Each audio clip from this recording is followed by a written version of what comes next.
The advice and opinions expressed by the host of Autism Live and her guests are meant solely as suggestion and should not be in any way construed as child-specific advice. Any choices you make in determining your child's treatment are completely at your own discretion.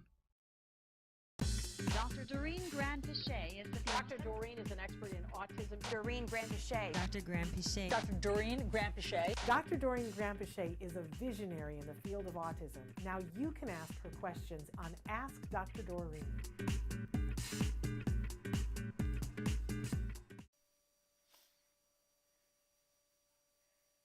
Good morning and welcome to Ask Dr. Doreen on the Autism Network. I'm Shannon Penrod and I am here with the fabulous, the wonderful Dr. Doreen Granpeesheh. I'm going to allow you to say something.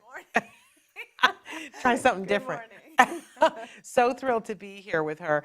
I sort of wish our audience could have been here for the last couple of minutes because she already got me crying this morning. I've already had to mop down once, so it's going to be a good one.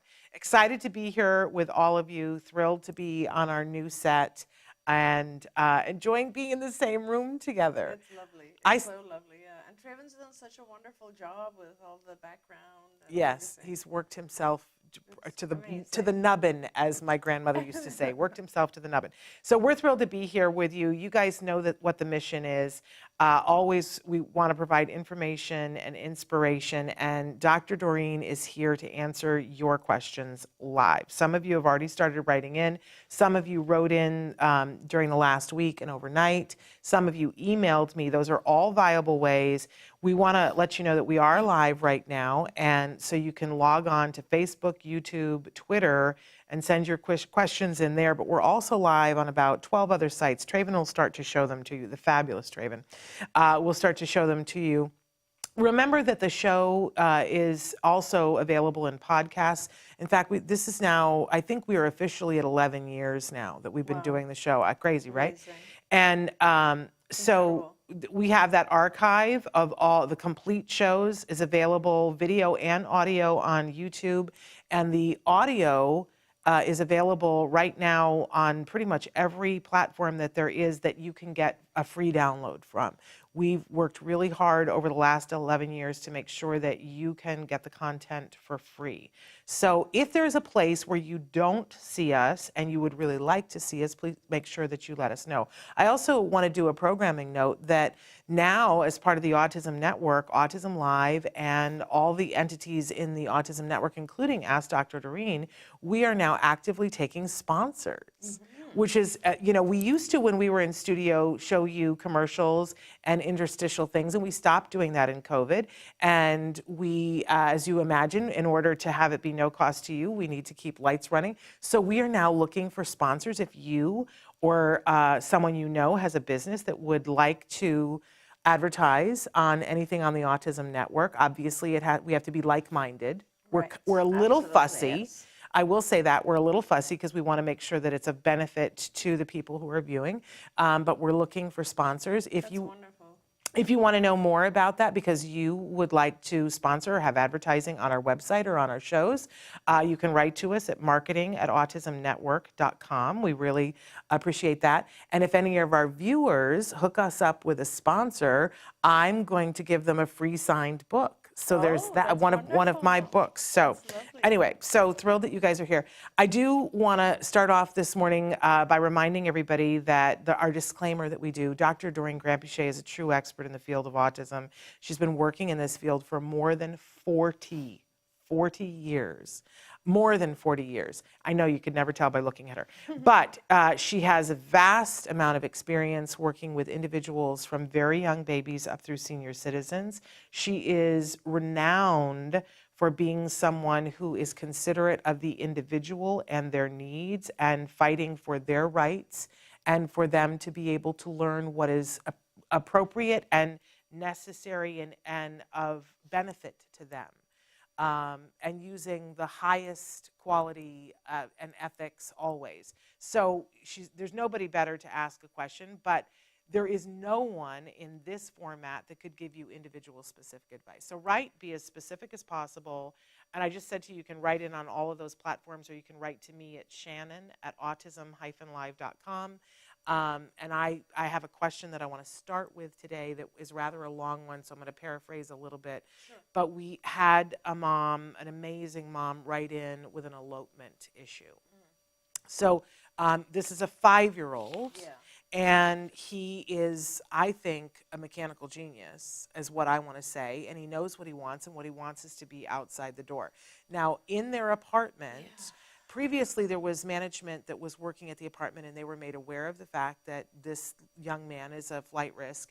But now management has changed a little bit. And the last couple of days in this horrible heat wave that we were having, their air conditioning went out. And at one point, they were waiting for the air conditioning man to come to the door, and there was a knock at the door, and Mom thought it was the air conditioner. Now, she's got locks. She already has a hotel lock, but this is how brilliant this kid is. He has learned that if you open the door, open and close it several times, that you can work the hotel lock to the place where you, I mean, this is 5-year-old. He's figured this out. Yeah. And there's other locks on the door, and he's figured those out as well, too. So he had to put a chair up to be able to get the highest lock that she did, and she has several locks. He got out. Yeah. She went to the door, and I think he was so brilliant that he closed the door behind him. She heard a knock at the door, went, saw a chair by the door, and was like, what's going on? Yeah. Opened the door, and it was the new staff that the real estate company has saying, you know, we have your child. Yeah. That he was down the street. And they kind of shamed her. Yeah. And, you know, read her the riot act about that. And she's really traumatized by the entire thing, a little bit afraid that they're going to report her to social services and what that will be like, right? Course, yes. So, you know, she made the decision, hard decision, but went out and bought a lock, an internal lock that is key only. Yeah. Now, there's some concern about that because she is set. Safety, Yeah. yeah, She says, what if we need to get out? But she says, I can't have him leaving. And obviously the measures I took before. And she said, I'm having, you know, these like waking terrors where she said, I know in my heart he can't get out now, but I still feel like he can. Yeah. So she had concerns about if Child Protective Services show up and how you explain this to them, because some of them don't understand. It's true. And what to do about the feeling, Dr. Granpeesheh, about still being concerned that he can get out, even though she feels very strongly. Now, the other thing, because I asked her for an update in the night, she said that this is how smart this kid is. He went to the door and he let her know, he said, someone's knocking. Because he wanted to see her use the key to open the door. Wow. And so she opened the door, but she took the key back and whatever. But she said, I know he wanted to see how that lock works. Yeah. And in my heart, I think he's gonna, now he knows there's a key. He's going to try to find the key and do it. Or find a key. He's going to make it his business. Yep. So I think there's like a couple of different parts to this question. You think? Yeah.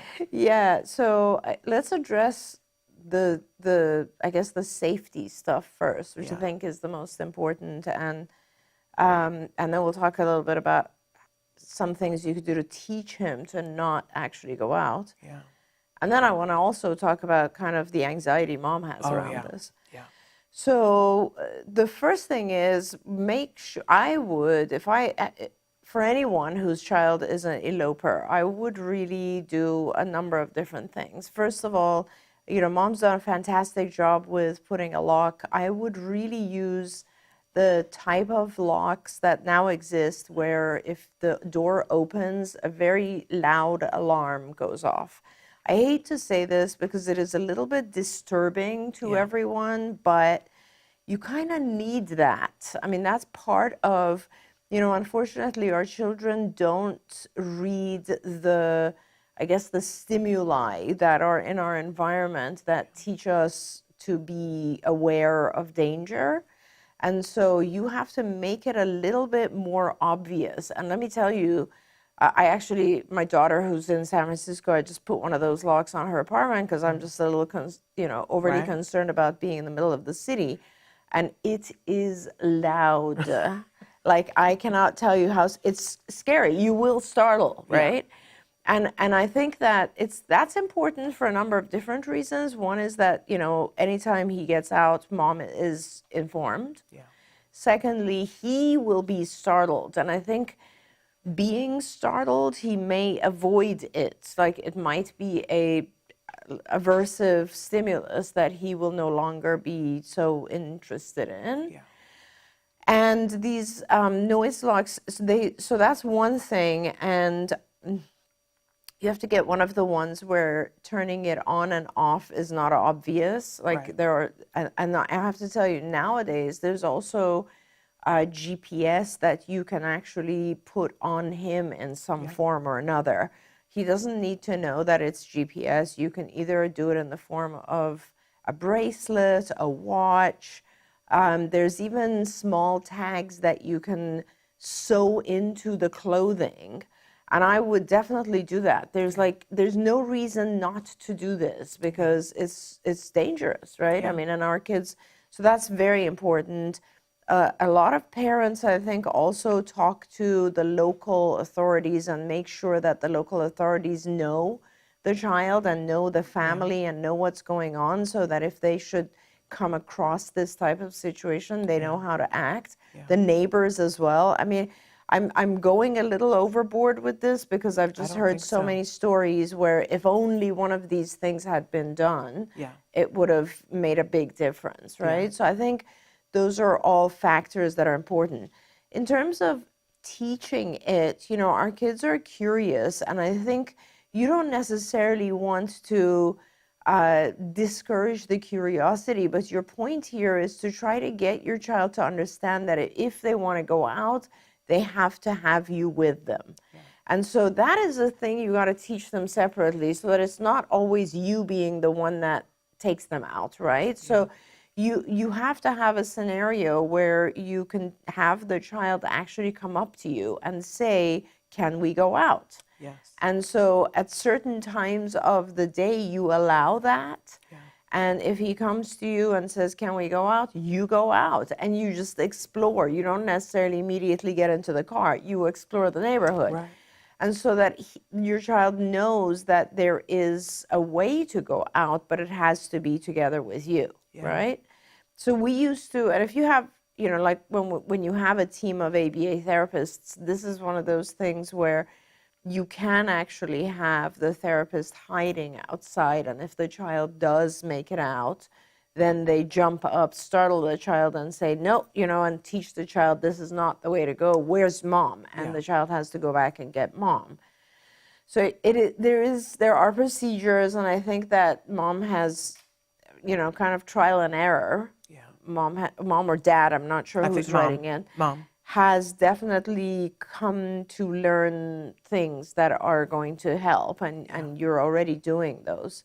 So I also just want to touch briefly on kind of the anxiety and also the worry about how people are perceiving you. I actually talked a lot about this last week on the show that I did about anxiety, Shannon, and it's really interesting for me because every time I get into a subject like anxiety, then I see it in my own world all the time. Like this morning, as I told you, the first message I got was someone telling me that our house in Florida, the door was wide open at 5 a.m.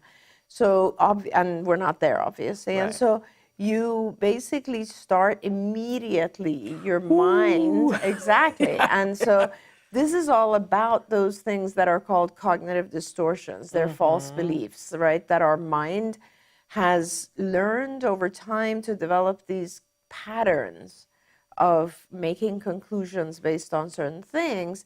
And I mean, it's logical to assume, oh, there might be some mischief if my door is wide open, because usually that door is locked, right?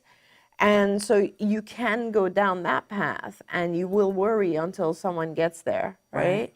Or you can stop yourself and say, what are other possibilities here? And am I actually, I went through all these distortions, and a lot of them, like things like maximizing the negative, minimizing the positive, or all or none thinking, or catastrophizing, right? Oh, I'm good at that Thinking one. thinking of a catastrophe, which so rarely occurs. And instead, just calling yourself and saying, hey, calm down for a minute. Right. And there are other possibilities. And hey, something could have happened, but until it does, why am I worrying about it, right? Apprehension about something that we don't know is just, all it does is exhausts you, burns you out, makes all that. So, mom worrying about all the things that could go wrong, I think a lot of times those worries will actually really go away or be reduced or controllable as long as you've done certain things. Exactly. And if you've done these safety measures, then I think it's really important to calm yourself because you've done all you can do. Yeah. And maybe sit in the other room and just keep an eye on things, and it'll start to teach you, oh, okay, so nothing's happening. It's okay. He can't really get out. It's fine. Yeah. And just reframing your thoughts and not letting yourself get carried away with the negative thoughts. Absolutely. That's so important. The taking action thing, and that was one of the things that she and I discussed, is that I said, I'm so, even though you're having the anxiety, you didn't get paralyzed. You took action. You added another lock to the door. You took some action. But I do think it's important with elopement that all the list of things that you went through. For sure. There's a company called If I Need Help that are parents that have an eloper, that they created QR codes, very cost effective, very inexpensive. You can get them to iron on shirts. Yeah, I love so that that. if your child is, Love then that. they can scan the QR code and it tells them exactly, the police are really in tune with that. But the GPS that you talked about, how many parents? So easy now to have a GPS. And often your insurance or your state, if you, I know in New York State, in fact, Chuck Schumer passed legislation that they would pay for it. The state would pay for it if you need, and I don't know other states that have that, but I know a lot of insurance companies, if you say to them, my child is an eloper, they will pay for one of these devices. I do want to say that many of the self-advocates that we know get very antsy around this kind of topic and say, well, you're terrorizing the child if there's an alarm, or it's unkind if you're putting a bracelet on an adult that they can't take off that shows where they are. I do want to point out that everybody is cognizant of those things, but first of all, as far as the alarms go, they put these in stores. Yeah. Right? This is not like singling out people. My son once triggered the exit door at the Walmart that has the big sign that says not an exit, and he pushed it and the alarm went off and he jumped 38 He was terrified, feet. yeah. And it wasn't because Walmart was trying to terrify him. What happened? Did he learn? He learned you don't touch that door, Exactly. right? And so it's not that it really is a safety measure. We're not asking everyone to put it on their door. We're talking about a child that's eloping. And we do know what the reason why mom is having the anxiety is because we all know what the number one cause of death for individuals who are on the autism spectrum is, and that is drowning from elopement or being hit by a car because of elopement. Those are the top two. So there is a reason to protect these individuals until they understand the inherent dangers in their environment. Absolutely, absolutely. So I just wanted to give that little disclaimer. Definitely. And, Shannon, like a lot of parents will, for instance, when they're worried about just typically developing teenagers, let's say, they will definitely put some sort of tracking device on their car. Yeah. Or like a thing that measures whether or not the child is intoxicated when they're getting in the car. So these are things we do to protect our children, right? Whether on the spectrum or not, we are trying to be protective of the child who is not aware of the dangers that are around. Absolutely. And again, another thing that I think is really wonderful is, and also, by the way, we do this with our seniors as well. Like a lot of, in fact, a lot of these devices were made for individuals who have Alzheimer's, who end up wandering. And, you want to try to find them and get them back home. And that's really the purpose of this. Yes, yes. I want to say good morning to all the folks that are watching us. Dr. Nagpal, Brian, Laurie, so glad that you're here with us. Luisba, Paula's here with us. Thank you, Paula. Good morning to you. Top of the morning to you, because Paula comes to us from Ireland. Dark Angel, so glad that you're here. Parker's here. Amanda's here with her blue hearts. And we were reminding Lori and yes, Lori's lots of here. other. We're reminding everybody that if this isn't enough for you, this hour with Dr. Granpeesheh, you can tune into her on TikTok. TikTok, Instagram, I'm like all over social media, and I'm actually getting a lot of questions, and it's a nice kind of way for me to answer individual questions. So I try to do a lot of that there So too. make sure you check her out there. So Dr. Nook Paul wrote in this morning and said, what way can we provide auditory stimulation to a child who is continuously clapping, stamping feet, and hitting objects to teeth? Yeah. So I guess my first question is, you are assuming that the child is doing these things because he or she needs auditory stimulation. I think that's where you're coming from. That's how I'm reading it. Yeah. And I'm not sure that they're doing these things for auditory stimulation. So I think the first thing is to identify the function of these types of behaviors, right? So the continuous clapping could very well be stamping feet. Maybe, I don't know, but let's make sure that there's no other function for these types of behaviors. And hitting objects to teeth. That could very well be some other sensory type of need. But if your main question is how do we provide auditory stimulation, so there's a lot of different things you can do.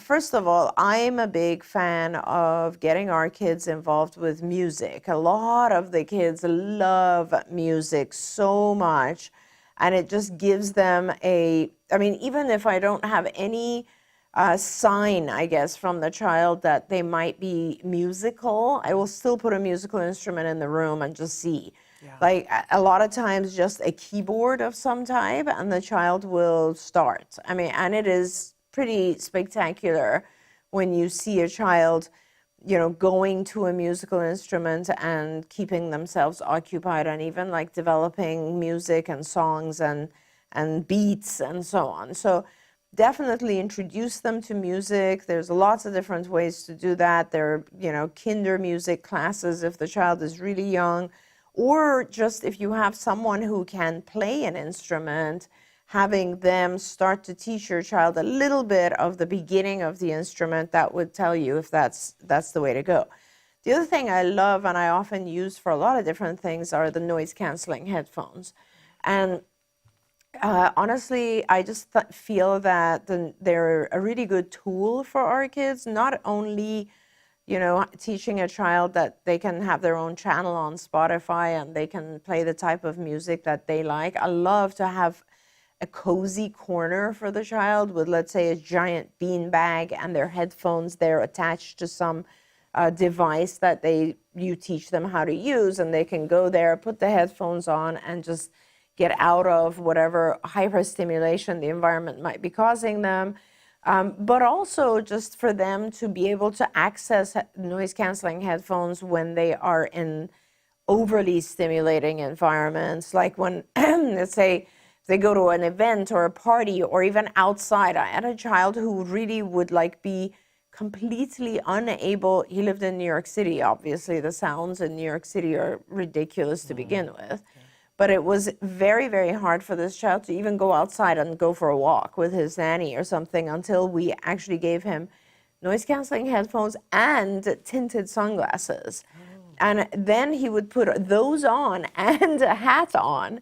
And that gave him, I guess, enough shelter from the stimuli around him that he was willing to go for a walk. Yeah. And it was life-changing for him. He to this day, he's an adult now, still does that. Like, he loves to be, it gives him a sense of calm. And in fact, we're talking neurotypical people will often do that as well. Well, you'll see teenagers, for instance, who are probably shy or, uncomfortable in their environment, putting on headphones. Yes, it looks cool, but it also kind of isolates them from what's going on. And that gives the child the ability to feel a little bit safe. But so not just giving you auditory stimulation, but also giving you the ability to shut off auditory stimulation when they want that. Interesting. Yeah. I loved what you were saying too about musical instruments. I sort of want to make a poster now that says, let's make sure that all children with autism have access Just to a some- musical instrument. I was reading a post Amazing, yeah. yesterday that somebody put, and they said, if you want to teach children to focus, have them learn a musical instrument. If you want to teach children to cooperate, have them be part of a musical ensemble. Yes, yes. If you want Oh, to how teach, lovely. I right? love that. And it was all these things that if you want to teach children how to problem solve, how to wait, how to be patient, have them be part of a musical ensemble. How amazing. And I thought about that and was so thrilled that when my son was in junior high, he didn't have a long time, but he played the trumpet for 2 years in junior high in this band with this band teacher who was incredible, award-winning band teacher. And just 2 days before, he was talking about something. He said, "Oh, I learned in band," and it wasn't something musical related. Right. And I went, "Oh, that's so fascinating." So for anybody who's out there, put music 100%. into your child's life no matter what, but a musical instrument if possible, Yeah. and to play with a group. Think about all the social ramifications of Absolutely. playing and Absolutely. belonging. Absolutely. Amazing. Yeah, and even if it's not, I'm not a musical person. I used to play the piano when I was a child, but I don't Really? know how to do that anymore. So, but just something like a tambourine or a triangle or something that so the child realizes, oh, a beat, and they Right. get into it. A lot of times our kids really love that. And eventually, when they learn it well enough, oh, it's my turn here. Yes. And it's my turn there. At my son's elementary school, they had bells. Yes, Where exactly. where exactly. you just pick up the bell and you do this, but you had to wait till it was your turn to play the thing. Exactly. Oh, I would marvel at how the kids could do it because I have Absolutely. no rhythm. Oh, me too. But I mean, just finishing up with our response to Dr. Naikpal, I wanted to say, so then you start to teach the child to clap or stamp feet to the beat, to the music. You sort of what we call SD control. You get it under the control of this is when you do it. If there is no music, we're not doing those things. We're just doing it to the beat of music. Love it. Absolutely love it. Luispa says, what can be happening when a child stares for moments many times during the day? They've already done an EEG and it came out normal. And whenever I touch her, she is able to react. But I would like to know what that might be. Yeah. I don't, and this is it says child, so I don't want to get you down the wrong path by any means. But, depending on how long this is going on and if the child, when you say you touch her, she reacts, if she actually comes out of the staring. Sometimes people describe catatonic episodes this way, and I don't know if this could be, it's very, very, very unlikely. But perhaps you can explain to us a little bit more how long it is and how often it happens and what is the child staring at any particular object or do they just kind of freeze? That's kind of what I need to know because my initial instinct would be to say, yeah, please do get checked for seizures and it sounds like you already have. But then if you could tell us a little bit more about what the behavior actually looks like, that would be helpful. Okay, so we'll look forward to hearing back from you about that. Dark Angel would like to know, can you please break down how I can teach my child at home? We use play therapy in Canada, and I feel like play should be a part of the therapy, but not all. Can a child a pronunciation improve with time? Yeah. Yeah. So, that's a great question, Dark Angel. And play is, you can absolutely engage with play, but, the way that we do engage with play is to use it as an intermittent reinforcer in between teaching. So it's sort of, and you do use some play for teaching as well, but the concept of play therapy on its own, to me, it's not enough. It's not structured enough to catch the child up with all the different things they have to learn. Like there's a lot that our kids have to learn, right? I mean, you have a ton of material that you have to teach. So I don't think that play will get us there in time. But being playful and doing a lot of intermittent play in between the teaching is very important, because otherwise the child is not really interested and or reinforced, right? So I think that including play in an ABA type structured program is really important. In fact, playing, and then let me just separate that for a minute, because play skills are its own curriculum. Like there's a whole area of teaching children about play and how to play with each other and how to take turns and how to share and all those types of things as well. But, you know, the concept of play therapy to me is a little, I feel like there's not enough time. And if you do just play therapy, to me, if a child that needs a lot of intervention, there's just not enough time. And you need to have a little bit more structure so you can get a little bit more content in. I'm going to say this because I want to put it out into the universe. Please. I keep wanting to do some sort of a program or a show where we show actual really good ABA therapy. Yeah. Because this is the great disservice in the world that I see right now, that I feel like I constantly am trying to explain to people the color blue, and they've never seen blue before. Yeah. But when you see a really good therapist, like CJ Miyake comes to mind. Yeah. Like, because a lot of the things that we've already talked about today, I can remember, and I had the benefit of ABA, but the way it was built at the time that I had it, I was forced to be at home, and I had baby cameras so that I could watch the whole thing, and I compulsively sat and watched it, which is why I'm sitting here now. And I wish that upon everybody, and I will say that some of the things that happened in COVID is that some parents were forced to be in their home and watching it, and they would write and go, I get it now, Shannon, I get it. But I remember the first time, my son was somebody who would go out every single door, and it was a struggle, and I would chase him, and I didn't know how to play with him, and all of these different things. And I remember the first time that a good therapist stood at the door, and my son went to open the door, and they just put their hand on it, and they said, my door, my door. And then they said, let's go do the marble run, right? And then he was like, oh, okay, then it's clearly not my door, it's their door, I can't go out it, right? And I was like, it's that easy? Are you kidding me? Now, it wasn't that easy. We had to do that a million times in a million different ways, but that one thing helped. Absolutely. That was one step on the way. But then they go over to the marble run and they go, you know, whatever it was that we were teaching that week. Yeah. You know, it could be, you know, what color is the marble?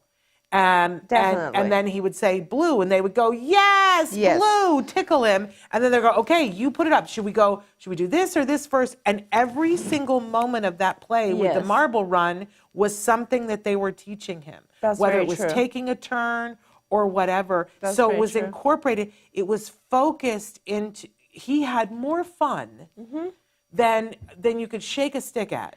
So that's actually, I'm glad you said that, Shannon, because that, like, to clarify, and let's talk about that for a minute.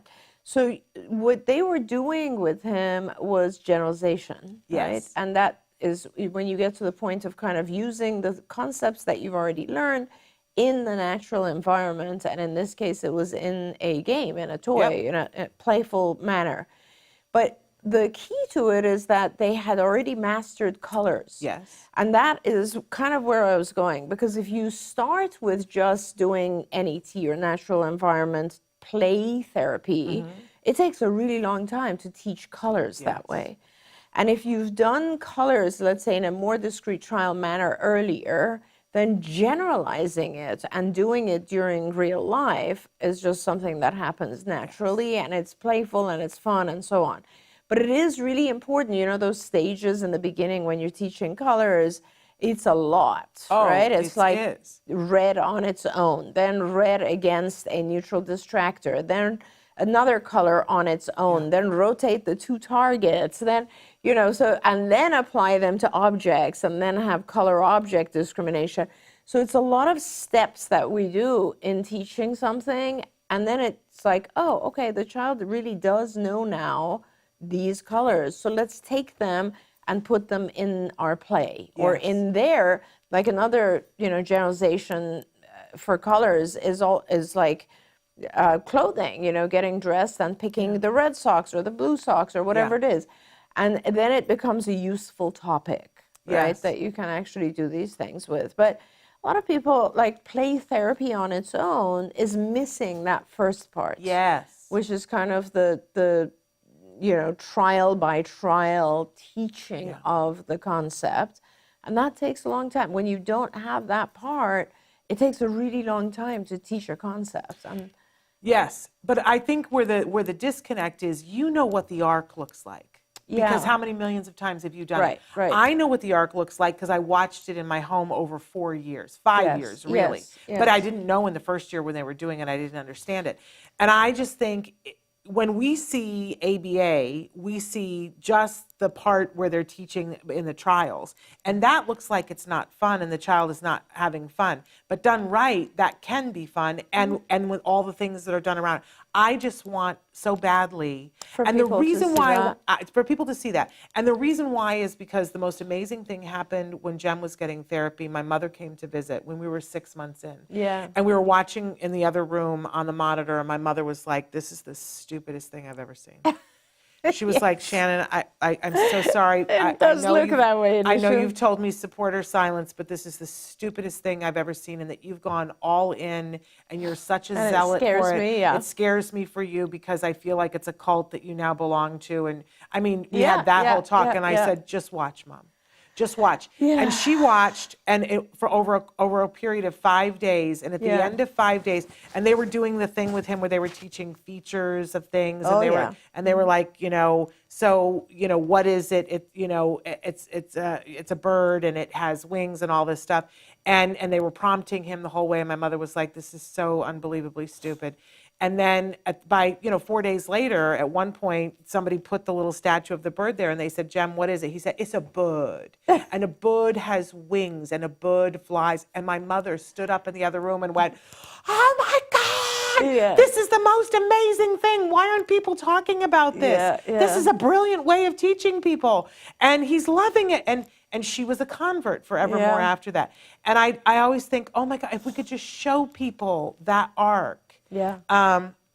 Anyway, it's my soapbox. Shannon, there's so much. I completely understand. And I used to actually, when I had parents that would come to me in the beginning, and I would get a sense at the very beginning at intake, that I would get a sense from them that they might not do well with ABA. Right? And I would always suggest to them, why don't you go and observe someone, one of our other clients, and make sure this is for you. Right. Because it is a you have to be patient, right? It's a very step-by-step type of intervention. But the beauty of it is that you master things step by step as well. It's not like, oh, we have these goals and at the end of the year you will be there. Right. We have these goals and next week we'll be there, and then we'll add new goals and then next week, you know what I mean? They're smaller goals. And then all of a sudden, before you know it, you're at a point where it's like, whoa, they're all put together and it makes sense. Yes, but being able to see it is everything. I always referred to it as the ABA. I referred to ABA as the autism miracle in my living room. Yeah. And I still feel that way. And I'm going to keep singing that song. Okay, so I wanted to get to more questions here. For a 20-month-old, is it home therapy better than clinic-based therapy?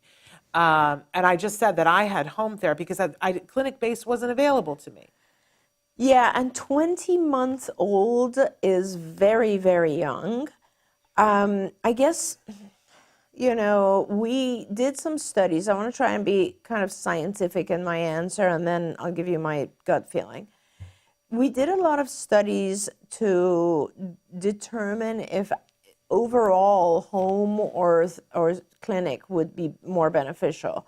And I had always done home. We used to do a lot of home therapy, right? And that's how we started at UCLA, so we always did that. And I thought it would be home. Yeah. But it ended up being that you were learning a lot faster in the clinics. And that's for a number of different reasons, I would think. I mean, you ask, why, and you have to go back and surmise why. The data showed us that it's almost twice as fast when you're in the clinic. Why? Okay. Well, maybe because there's not as many distractions, maybe because the therapist is working harder because they're being watched at a clinic. Yeah. Whatever the reason is, there's a lot more of learning going on at a more rapid pace at the clinics.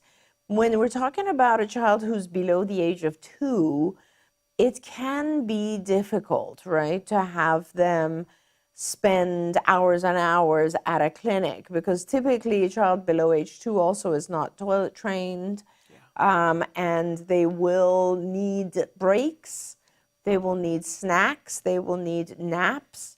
Those types of things are more readily done in the home.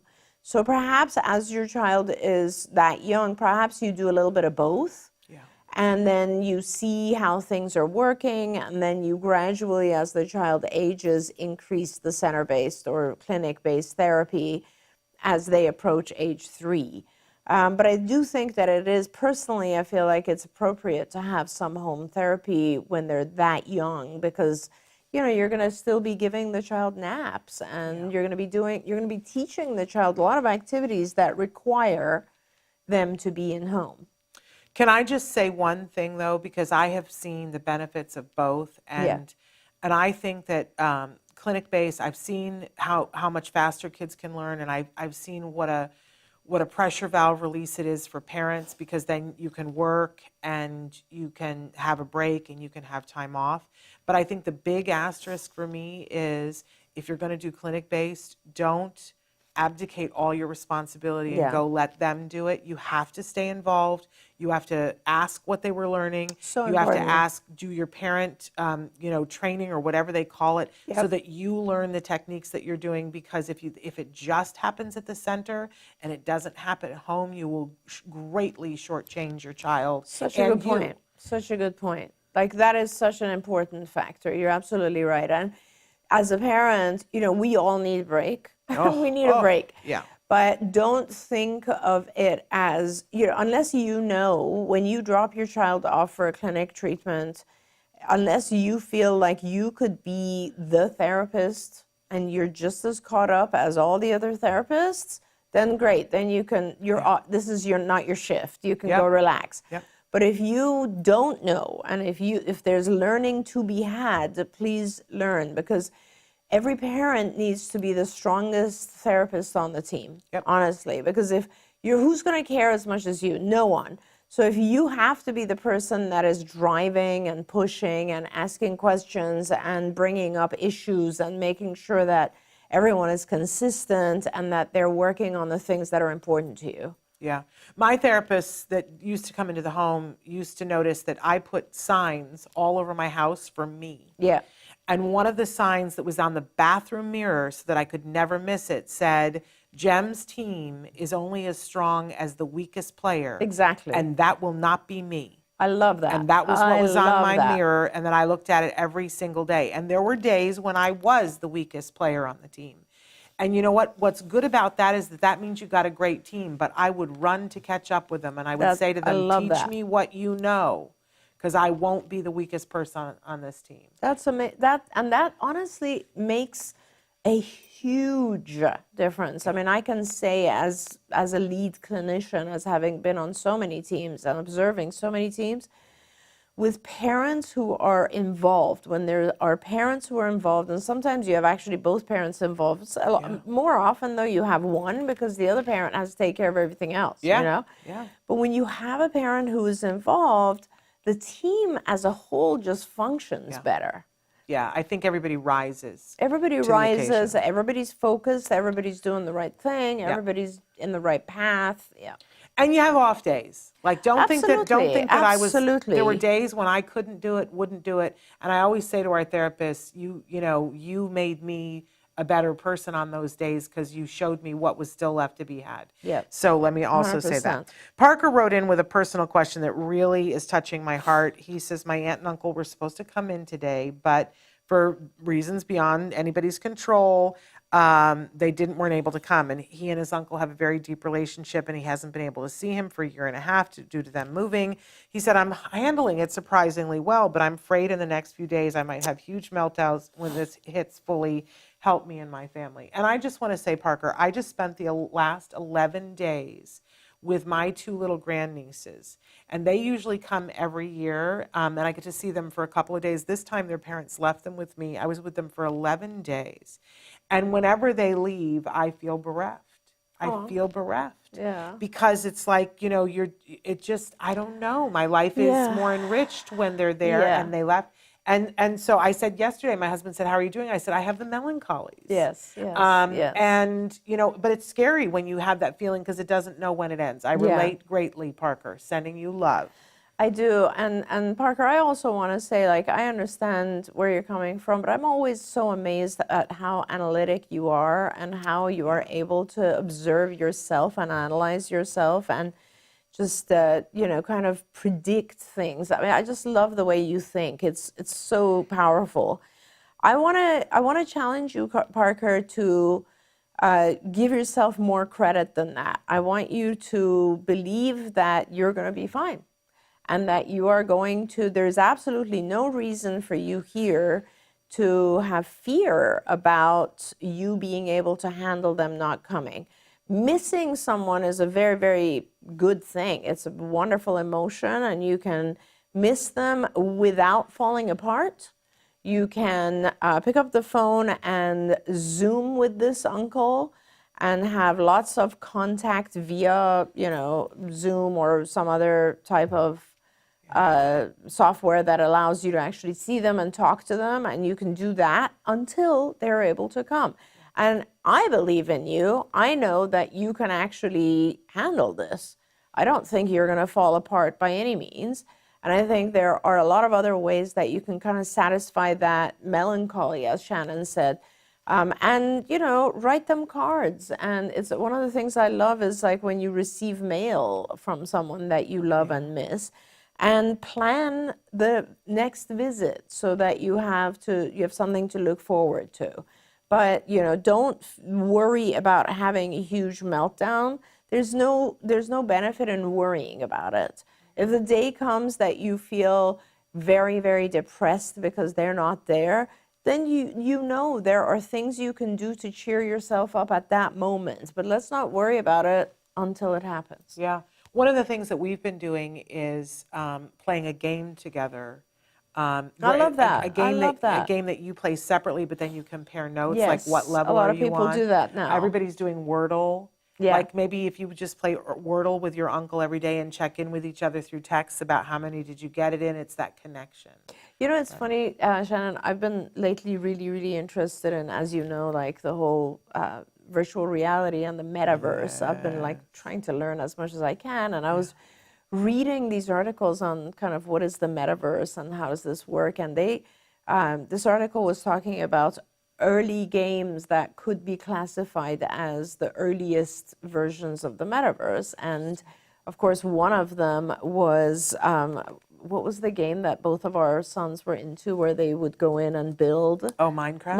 Minecraft. And it is now even still a game where kids can, and there's so many other games now, where you actually are interacting with someone who's on the other side of the world. Oh, yeah.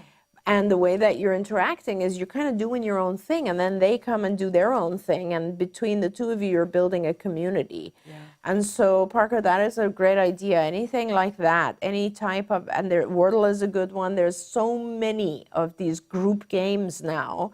One was Farm something, and like Farmville, and there's so many of these games. Animal Crossing is a big popular one. There one. you go, and you can engage in one of those as well with your uncle. There you go. Try that. Now, Brian has written in and said that verbal stim script behavior pattern is occurring frequently now and impairing and preventing interaction. My 5-year-old ASD son has taken to constantly, without stopping, 30 to 40 minutes counting. 100s, 1000s even is okay, but he jumps into sequences of millions, billions, trillions, Google and zillion onto creating his own. Recently, he went from prep time for out the door to reach summer school, constantly counting, going through breakfast, teeth, socks, shoes, into car, trip to summer school, arrive at school without stopping as he went into the open area alone. This is impairing and will make learning in the classroom not possible and not acceptable. Any input is valuable, and that he will also reach out to us. And I feel like he said further down, ABA was great for him early at 18 months, in home and daycare, and later very valuable in his pre-K up to age 4. Everyone should know the value of ABA outside home in the pre-K social setting without mom and dad. And guess what? It was a load off of us. But this counting, I think, is very concerning to dad. Please don't be concerned, first of all, because I actually see this as a wonderful thing. Okay. Don't we like that? Yeah. I have seen a lot of kids who are like this, and it's actually a skill. It's a savant skill. It's a very, very, I had a child who used to count every single thing. Oh my God. And initially it was like it would drive us crazy, right? Right. But we got to the point, we did a number of different things. We, first of all, taught him how to just like spend a lot of time, doing things other than counting. And it was just any activity like, narrating something like, I am coloring, this is the color blue, whatever it was, because while he was narrating this other activity, he couldn't count, right? Ah. And so we then, let me tell you, it was hard because he saw patterns that we didn't see in his environment, and it was almost impossible to stop him. For instance, if he was in this room, he would have counted all the tiles on the ceiling. Yeah. He would have counted the doorways. He would have counted the boxes on the walls. He would have everything. And, over time, we got him to the point where he would count in his mind. Yeah. But it was really, he was very smart. Kids who are number kids are extremely intelligent, and he learned how to, he still does it to this day. He was at my house a couple of years ago, because his parents are actually friends of mine. And he was at my house, and he's so good at, like, he masks it now because he's so super genius. This kid, by the way, like, was one of those kids that could recount the number pi all the way, like 500 digits after. Right. But so he's so smart because he knows that he's not supposed to be counting all the time because it takes away from his social environment. Right. But he does still, but he does it so quickly, and he kind of puts it away and continues to socialize that, he came in and he was like, do you know that your pool is like, 200 and something inches, which is really the same as, and he had counted it. And I was like, oh my gosh, he's still doing it. But our kids learn, and that is just a brilliant thing. And I would recommend to you that you actually start looking at, and I don't know the age of the child, but 5. He's 5.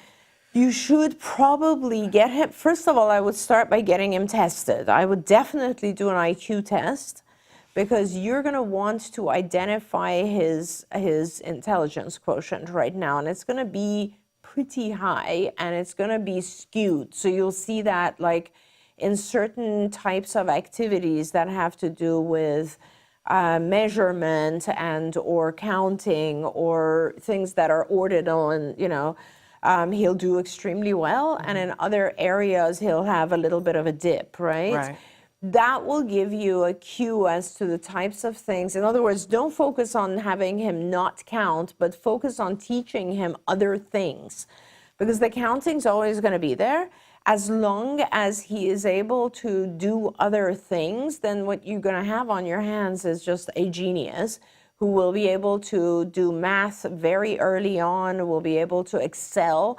I had a child who at the age of, I think, 9, had finished college-level math on the Khan Academy website. In fact, introduce him to those types of websites and places where he can use his mathematical skills and see if he's going to excel in that area. Sometimes our kids just need kind of a little boost to be able to go as far as they can in that area of strength. In the meantime, you know, fill him with other types of activities. And if the counting out loud is annoying you, teach him to do it in his mind. There's a whole lesson that we do about, you know, saying versus thinking, so that our kids realize that they don't have to count out loud, even if he's counting in his head. It doesn't have to be out loud. And once it's not out loud, when you start to interact and put other types of demands on him, he will stop counting in order to respond to those other demands. So it'll become a natural process of, he'll realize, I have to keep up with all this other stuff. I can still count in my head, but I can't when they're putting all this other stuff on me. Okay. And Dad wrote in some more, and hopefully you've answered for him some of the questions that he had here. He said a good thing, a question mark. He says, why would it go on for 30 to 40 minutes? Hopefully, based on what Dr. Granpeesheh said, you got some insight into that. And he says he whispers it silently on the playground and home. And he says, interesting. He says He sees patterns we don't see. Yeah, he says he is super smart about math, measurement, etc. And he's already passed addition, subtracting into fractions and exponents. There you go. And he's 5. Yeah. So you can't stop certain things. Like, think about it. You know, like we talk about musical geniuses like Mozart, right? Yeah. And they were writing symphonies when they were that young, Yeah. right? And that's because they could see patterns that the rest of us don't see. Our brains all work in different ways. Yeah. And he is seeing patterns in his environment that to you and I don't look like a pattern. Yeah. But when you see that many patterns, it's a pretty natural thing to start actually counting them. Like, I will tell you, like right now, Shannon, I see those diamonds on our wall, right? And which are soundproofing things. And because they are only 6 of them, I can immediately see them, and the first thing I'll do is I'll count and I'll say there's only 6 of them. Right. But if there was like 200 of them, to me, it wouldn't be countable anymore. Yeah. But to our kids, and this might be a good question for Temple when you see her, because she always talks about seeing in pictures, right? Yeah. And I think our kids are able to do these things. That child that I was saying who was 9, who had finished like the Khan Academy stuff, Dad would show me crazy things that he could do, you know, where like you would take a pile. I took one time a pile of marbles. I took it out of one of these bags, right? Yeah. I just took a handful and put it on the table, and it was a pile. So it was almost impossible to count because it was a whole pile. Right. And I said, how many are there? And he immediately said something like, 36 or something like that. And I counted them, and there was like 24. And I said, why did you say 36? And he kept looking because the rest of the pile was in the bag. And he'd also counted what was in the bag, right? And so that would be impossible because like it was just virtually impossible to count that. Yeah. But some of our kids can do that because they do see patterns that we don't see. And it's a skill. When I first met Temple, one of the first things that Temple did was told me about Khan Academy. And she said, I'm going to tell you, she asked me a bunch of questions about my son. And she said, and I said, my son is just doing horribly at math and I don't know what to do. And she said, I'm going to guess that your child hates baby math. And he's beyond that. And she said, get him on Khan Academy and suffer through the baby math. Don't worry about it. And we did. We got him on Khan Academy, and I sort of let him self-direct. And what he self-directed to was doing animation, coding for animation, which is math, and it's all about coordinates and moving them. And then he went from there to doing his own animation. But what was fascinating to me, as parents, we always go, we just want to be able to open up our child's head, take a tour, and like get in there and see what it is. Well, it was a few years ago that for Mother's Day, my husband and my son just overwhelmed me, and they gave me all these gifts. They brought a breakfast in bed, and it was all these gifts and everything. And then at one point, my husband showed his phone, and he said, oh, we also got you this. And it was a photograph of a man holding all these kittens. Okay. Like a whole ton of them. Kittens. And he goes, we got you a bouquet of kittens too. And he just flashed the picture at us and put it away. And then later in the conversation, I said something like, oh, and you were going to give me 32 kittens. And Jem turned and he said, oh no, there were 26. And I said, are you serious? There were 26? And I said, are you saying that because you're guessing? And he goes, what are you talking about? No, there were 26 kittens. Yeah. And I said, get the phone out. And he had only flashed it at him for a second. We looked at it, and I said, get the phone out, get the picture up. And then I went through, and I enlarged Counted, it, yeah. and I counted, and there were 26. And I Yep. said to my fully verbal son at that point, how did you know there were 26? And he's like, how did you not know there were 26? yeah. And I said, no, I want to know how. And he said, oh, my brain takes a picture of it. And And he then you can said, count. and then I can move them to the side And move it, and he can do it like that. I And I love said, that. you can? Yeah. And he said, you can't? Exactly. And I love said, that. no, I can't love do that. That's amazing. Isn't it? And I It's thought, incredible. wow, that's that thing that I always wanted to know. And he was able to explain it to me now. I love and that. that he can do it at the speed of lightning. Yes. And what an amazing gift, right? Oh, and especially yeah. what a gift in this day and age where we are heading into the, artificial intelligence and data and computer science and so much more than we ever did before. We need these kids. So we need these kids. And, I've always said it's amazing that society is also changing in a way that a lot of our kids will have a place. Yes. Because they are going to be the geniuses that can Yes. manage this kind of stuff. Yes. So, Brian, the responsibility is to build the world around him so that he has a place for that. That's going to be a right. different, but I think maybe the less fear that it's weird and that it's going to hold him back, Well, but you got to find the path to let him flourish. Absolutely. And then when you do, it becomes, when we're doing these activities, you can count. When we're doing these activities, you have to talk. When we're doing these, and it just starts to kind of divide, but he's getting now his outlet. Yeah. He's able to, and he will have his social world there as well, I promise you. Yeah. And of course, the movie that comes to mind with our fabulous Joe Mantegna, who is an autism dad searching for Bobby Fischer, Yes. is about when you have a child that's a genius and can see things that you can't see. That's right. And it's a big responsibility. Anyway, we're out of time and I didn't can't get to believe all the we're out of questions. I time. know. And we could stay here another hour, but I love you all so much. I'm sending a particular hug to our dear friend Christina, who had written in and said how much she's missing her ABA and how people don't know what they have until they lose it. And sending you hugs. I hope you get a break really soon. And to everyone else that we didn't get your question, thank you so much for being here. And also for noting that I believe it was yesterday that was actually the 32nd anniversary of ADA. But somebody is saying it's today. I'm going to check that, but I thought it was yesterday. But celebrating the Americans with Disabilities Act. And, What an amazing and thing. for anybody that lived in a time before that, we are blessed to have that. Absolutely. So we're going to be back tomorrow. We're doing a whole show about back to school tomorrow, which I'm very excited about. So we hope that for people are going back at different times, but some of you are going back in days, and some of you are going back in a month. But there are things that we need to be thinking about right now to get us ready, and we're going to cover it top to bottom tomorrow. Great. All right. Thank you, everyone. But we'll be back with you next week. And until then, everybody give yourselves a hug from me and one for your kiddo too. Bye-bye for now. Bye, everyone.